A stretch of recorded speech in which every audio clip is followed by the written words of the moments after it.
Hey guys, welcome back to regal physics. आज के इस वीडियो में हम डाइवर्जेंस के बारे में डिस्कस करने वाले हैं। इससे पहले हमने ग्रेडियंट और ऑपरेटर डेल के बारे में देखा था, तो अगर आपने वो वीडियो नहीं देखे तो पहले आप वो देख लेना, फिर आप डाइवर्जेंस समझ जाओगे। तो इसमें हम उसके जियोमेट्रिकल इंटरप्रिटेशन के बारे में भी बात करेंगे और उसके थोड़े एग्जाम्पल्स भी देखेंगे ताकि आपको अच्छे से क्लियर हो जाए। तो सबसे पहले डाइवर्जेंस, तो नाम से ही हमें पता चलता है कि कोई भी चीज़ जैसे स्प्रेड आउट हो रही है, कोई भी वेक्टर जो है वो कोई एक पॉइंट से स्प्रेड आउट हो रहा है, तो उसे हम बोलते हैं कि डाइवर्ज हो रहा है। और अगर एक जगह पे पूरा कॉन्ट्रैक्ट कर रहा है, एक जगह पे मिल रहा है, तो हम उसे बोलते हैं कि वो कन्वर्ज करता है। तो वो उसके बारे में हम उसके जियोमेट्रिकल इंटरप्रिटेशन में बात करेंगे। पहले हम मैथमेटिकल फॉर्म उसका देख लेते हैं। If v of x y z, ये v 3 वेरिएबल फंक्शन है, v x I cap plus we Y J cap plus V Z के cap is a continuous differentiable vector point function, then the divergence of v is defined as, यहाँ पे जो v लिया है हमने वो continuous और डिफरेंशिएबल दोनों है और वेक्टर पॉइंट फंक्शन है। तो उसका हमें डाइवर्जेंस v फाइंड करना है। तो हमने कल देखा था ऑपरेटर डेल में कि डॉट प्रोडक्ट होता है, ग्रेड के साथ डॉट प्रोडक्ट करते हैं हम डेल के साथ, तो हमें डाइवर्जेंस मिलता है। तो del dot we vector del upon del x I cap plus del upon del Y J cap plus del upon del Z के कैप, इसे हमने कल ग्रेड बोला था या फिर डेल और नेबला कुछ भी बोल सकते हो। और dot product V x I cap plus we Y J cap plus V Z के कैप के साथ ये करेंगे तो आई डॉट आई 1 हो जाएगा और del upon del x into v x हो जाएगा, इसलिए del upon del x v x plus del upon del y v y और del upon del z v z. यहाँ पे के डॉट के भी 1 हो जाएगा, जे डॉट जे भी 1 हो जाएगा। तो ये जो इक्वेशन हमें मिला वो ही डाइवर्जेंस का है। The divergence of a vector function v is itself a scalar. तो जब हम वेक्टर फंक्शन का डाइवर्जेंस लेते हैं तो हमें आंसर स्केलर मिलता है। कल हमने ग्रेडियंट में देखा था कि जो ग्रेडियंट होता है, जो ऑपरेटर डेल होता है, वो खाली स्केलर फंक्शन पे ही ऑपरेट करता है और हमें आंसर वेक्टर मिलता है। यहाँ पे ये जो डाइवर्जेंस है वो हमेशा हमें वेक्टर फंक्शन का ही मिलता है। डॉट प्रोडक्ट हमें वेक्टर फंक्शन के साथ लेना है और हमें आंसर में स्केलर मिलेगा। तो ये आपको याद रखना है, ये एमसीक्यू में पूछ सकता है। अब नेक्स्ट हम ज्योमेट्रिकल इंटरप्रिटेशन देखते हैं। The divergence del vector dot v vector is a measure of how much the vector v spreads out or diverges from the point in the question। तो मैंने स्टार्टिंग में आपको बताया था कि कोई पॉइंट के पास जो हमारा वेक्टर है वो कितना स्प्रेड हो रहा है, मतलब कि कितना फैल रहा है, उसे ही हम डाइवर्जेंस बोलते हैं। ये डाइवर्जेंस जो है वो कन्वर्जेंस का ऑपोजिट है। कन्वर्जेंस में स्प्रेड इन होता है, मतलब कि एक पॉइंट के पास वो सारा इकट्ठा होता है, और इसमें स्प्रेड्स आउट मतलब कि फैलता है, एक पॉइंट के अराउंड में ये फैलता है। तो यहाँ पे आप फिगर में देख सकते हो कि ये पॉइंट P है, उसके बाद ये जो एरोस इंडिकेट कर रहे हैं वो डाइवर्जेंस इंडिकेट कर रहा है, मतलब कि ये जो पॉइंट P है उसके आगे ये वेक्टर जो है वो पूरा फैल रहा है। In figure point P is shown, तो यहाँ पे सेंटर में हमने पॉइंट P लिया है। The vector function has a large divergence eight the point which is shown by arrows pointed out. तो ये जो एरो पॉइंट्स कर रहे हैं वो आउटसाइड है, इसलिए ये डाइवर्ज कर रहा है। अगर ये एरो इनसाइड होते, अगर उसका जो हेड है वो इनसाइड होता, अंदर की तरफ होता, तो वो कन्वर्जेंस इंडिकेट करता। It is spreading out, hence it would have large positive divergence. ये स्प्रेड आउट कर रहा है इसलिए इसके पास लार्ज पॉजिटिव डाइवर्जेंस है। If the arrows pointed inwards it would be a large negative divergence. तो अगर पॉइंट इनवर्ट्स कर रहा होगा तो उसे नेगेटिव डाइवर्जेंस भी बोल सकते हैं या फिर कन्वर्जेंस भी हम उसे बोल सकते हैं। यहाँ पे नेगेटिव डाइवर्जेंस ऐसा वर्ड यूज किया है। अब ये फिगर में आप देखो कि पॉइंट P के पास यहाँ पे कुछ फैल नहीं रहा है, ये सारा एक ही डायरेक्शन में मूव कर रहा है। In this figure at point P a function has zero divergence.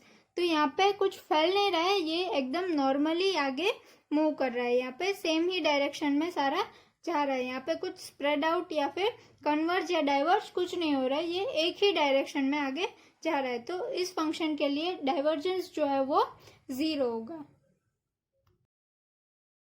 अब नेक्स्ट हम एग्जाम्पल देखते हैं। For example consider the flow of fluid. तो आप कोई एक फ्लो ऑफ फ्लूइड कंसिडर कर सकते हो, लिक्विड फ्लो कर रहा है या फिर कुछ भी गैस फ्लो कर रहा है, वो आप ऐसे कंसिडर करो. If the divergence is positive at a point in the fluid then either the fluid is expanding and its density at the point is decreasing with the time. तो अगर कोई पॉइंट के पास उसका डाइवर्जेंस हमें positive मिल रहा है और वो एक्सपेंड कर रहा है तो ऑब्वियसली उसका वॉल्यूम जो है वो इंक्रीज होगा. और हमें पता है कि डेंसिटी और वॉल्यूम दोनों जो है वो इन्वर्सली प्रोपोर्शनल है. डेंसिटी के इन्वर्स प्रोपोर्शनल में वॉल्यूम है. तो अगर वॉल्यूम इंक्रीज होगा तो डेंसिटी जो है वो ऑब्वियसली डिक्रीज होगी with time. And if the divergence is negative eight a point in a fluid then fluid is contracting and its density is increasing at that point with the time. तो यहाँ पे अगर divergence negative है तो negative divergence होगा तो क्या होगा कि कन्वर्ज होगा. जो पॉइंट के पास हम कंसीडर कर रहे हैं वहां पे जो सारा है वो इकट्ठा होगा तो उसका वॉल्यूम कॉन्ट्रैक्ट होगा तो उसका वॉल्यूम क्या होगा, डिक्रीज होगा. और फिर से अगर वॉल्यूम डिक्रीज होगा तो डेंसिटी इंक्रीज होगी क्योंकि density is equal to mass upon volume होता है. तो जैसे ही वॉल्यूम डिक्रीज होगा वैसे डेंसिटी इंक्रीज होगी. इसलिए जब नेगेटिव डाइवर्जेंस होगा तो हमारी जो डेंसिटी है वो इंक्रीज हो जाएगी. तो इसका एक रियल लाइफ एग्जांपल लेना है तो आप ऐसा सपोज करो कि आप कोई लेक है उसकी एज पे खड़े हो और उसमें आप कोई सॉडस्ट स्प्रिंकल करते हो. तो अगर कोई पॉइंट के पास जो आपने सॉडस्ट डाला है वो फैल जा रहा है, स्प्रेड आउट हो रहा है, तो उस पॉइंट के पास आप बोल सकते हो कि आपका पॉजिटिव डाइवर्जेंस है. और फिर अगर कोई दूसरे पॉइंट पे आपने सॉडस्ट डाला और जो सॉडस्ट है वो सारा एक पॉइंट के पास सिकुड़ गया, मतलब कि जमा हो गया एक पॉइंट के पास, तो उसे हम कन्वर्ज बोलेंगे. तो वहां पे आपका जो है वो नेगेटिव डाइवर्जेंस हो रहा है. जो सारा मटेरियल आपने डाला वो एक जगह पे कलेक्ट हो जाएगा तो उसे हम नेगेटिव डाइवर्जेंस बोलेंगे. अब और एक एग्जांपल देखते हैं. If the flux entering any element of filled space is exactly balanced by that leaving it then there is no change in density that is fluid is incompressible. तो flux का meaning क्या होता है, amount of something. या यहाँ पे आप water भी कंसिडर कर सकते हो या फिर कोई मटेरियल ऐसा जो है कोई एक एलिमेंट के अंदर जा रहा है एक एंड से और दूसरे एंड से बाहर निकल रहा है. तो जितना अमाउंट एक एंड से अंदर जा रहा है उतना ही फिर से दूसरे एंड पे जा रहा है, उसमें कोई चेंज नहीं हो रहा है. उसका वॉल्यूम जो है वो भी कांस्टेंट रह रहा है. तो उसका वॉल्यूम अगर कांस्टेंट रहेगा तो उसकी डेंसिटी भी कांस्टेंट रहेगी. तो उस वैसे वाले फ्लूइड को हम क्या बोलेंगे, इनकम्प्रेसिबल. तो उसमें ना तो डाइवर्जेंस हो रहा है और ना ही कन्वर्जेंस हो रहा है. तो डाइवर्जेंस नहीं हो रहा है तो उस वेक्टर फंक्शन को हम del vector dot we vector उसका हमें 0 मिलेगा क्योंकि कोई डाइवर्जेंस ही नहीं हो रहा है, कहीं पे वो फैल ही नहीं रहा है, स्प्रेड आउट ही नहीं हो रहा है. तो उसका जो डाइवर्जेंस है वो ऑब्वियसली 0 होने वाला है. और वैसे वाले वेक्टर को हम सोलेनोइडल वेक्टर बोलते हैं. तो अगर आपको एग्जाम में पूछे कि सोलेनोइडल वेक्टर किसे बोलते हैं तो आपको 4 ऑप्शन दिए होंगे कि divergence is equal to 0, curl is equal to 0, gradient is equal to 0. तो आपको पता होना चाहिए कि जब डाइवर्जेंस 0 होता है तो वैसे वाले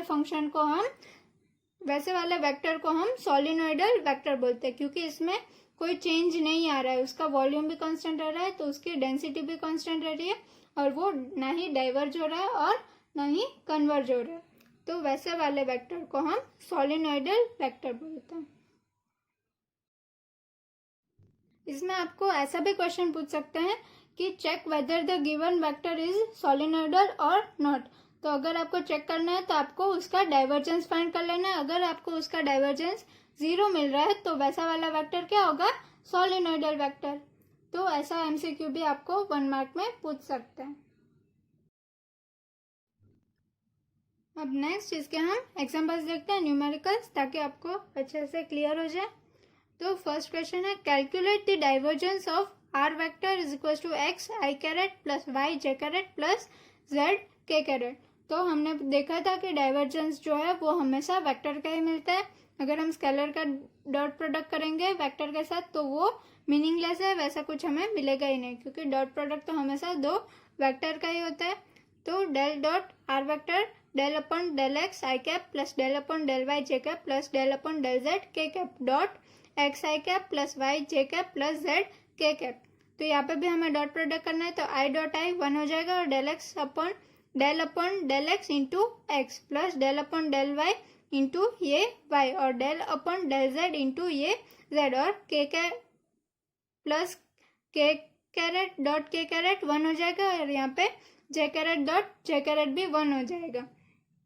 तो यहाँ पे del X upon del X 1 हो जाएगा, del Y upon del Y 1 हो जाएगा और del Z upon del Z भी 1 हो जाएगा। तो 1 प्लस 1 प्लस 1 हमें 3 मिला। तो हमने देखा था डाइवर्जेंस, तब हमने देखा था कि हम अगर उसका आंसर जो हमें मिलेगा वो हमेशा स्केलर, यहाँ पे 3 हमें जो मिला वो हमें स्केलर मिला। हमने वेक्टर क्वांटिटी का हमने डाइवर्जेंस लिया और हमें आंसर में क्या मिल रहा है, स्केलर मिल रहा है।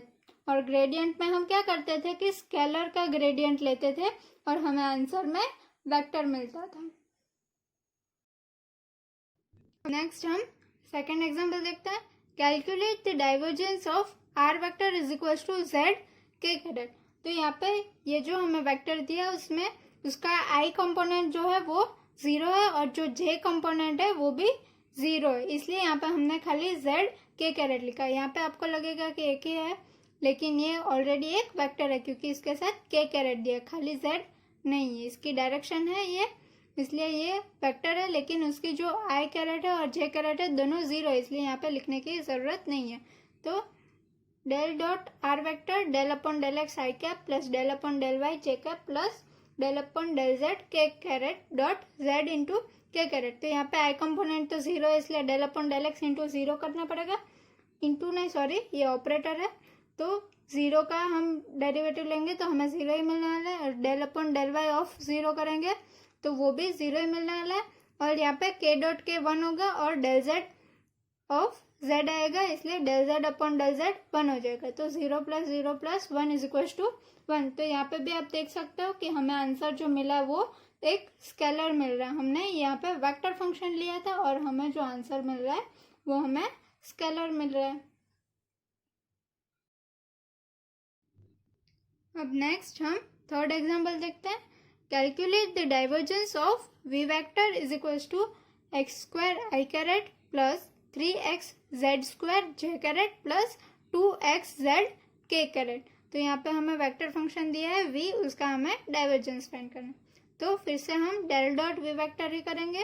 डेल की जगह पे डेल अपॉन डेल एक्स आई caret plus del upon del Y जे caret plus del upon del Z के कैरेट डॉट एक्स स्क्वायर आई caret plus 3x Z square जे कैरेट प्लस 2x जेड के carat.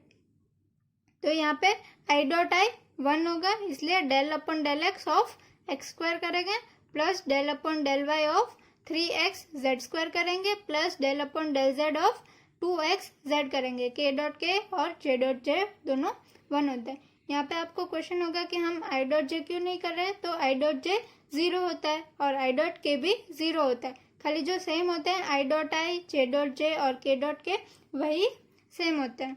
यहाँ पे भी J dot I भी 0 होता है और J dot के भी 0 होता है, इसलिए वो टर्म हमें मल्टीप्लाई करने की ज़रूरत ही नहीं होगा। सिमिलरली के डॉट आई भी 0 और के डॉट जेड भी 0 होता है, इसलिए वो सारे टर्म्स हमें मल्टीप्लाई करने की ज़रूरत नहीं है। खाली हम आई के साथ आई, जे के साथ जे और के साथ के ही हम मल्टीप्लाई करते हैं। तो यहाँ पे अब हम एक्स स्क्वायर का विथ रिस्पेक्ट टू एक्स करेंगे तो पार्शियल डेरिवेटिव हमें 2x मिलेगा। और ये पूरी टर्म तो कांस्टेंट ही है क्योंकि इसमें y की तो कोई टर्म ही नहीं है, इसलिए constant with respect to y जब हम कंसिडर करेंगे तो x और z तो कांस्टेंट होता है, तो पूरा 3 भी कांस्टेंट ही है, तो ये पूरी टर्म कांस्टेंट हुई। और कांस्टेंट का डेरिवेटिव तो 0 होता है, इसलिए ये y वाली टर्म 0 हो जाएगी। प्लस विथ रिस्पेक्ट टू जब हम z करेंगे तो 2 भी कांस्टेंट है और x भी कांस्टेंट है, तो 2x को हम बाहर निकाल सकते हैं और del z upon del z 1 हो जाएगा, इसलिए यहाँ पे 2x बचेगा। तो इसका 2x प्लस 0 प्लस 2x, तो 2x प्लस 2x 4x होगा, इसलिए यहाँ पे हमें 4x मिला। तो x की वैल्यू भी कोई भी एक इंटीजर ही होगी और 4 भी इंटीजर है, तो ये जो पूरा टर्म हमें मिलेगा वो भी हमें स्केलर टर्म मिला। तो हमने 3 एग्जाम्पल देखे, तीनों में हमने वेक्टर का डाइवर्जेंस किया और हमें फाइनल आंसर जो है वो स्केलर मिल रहा है। तो इससे प्रूव होता है कि डाइवर्जेंस का जो फाइनल आंसर होता है वो हमेशा के लिए हमें स्केलर ही मिलेगा। Thank you.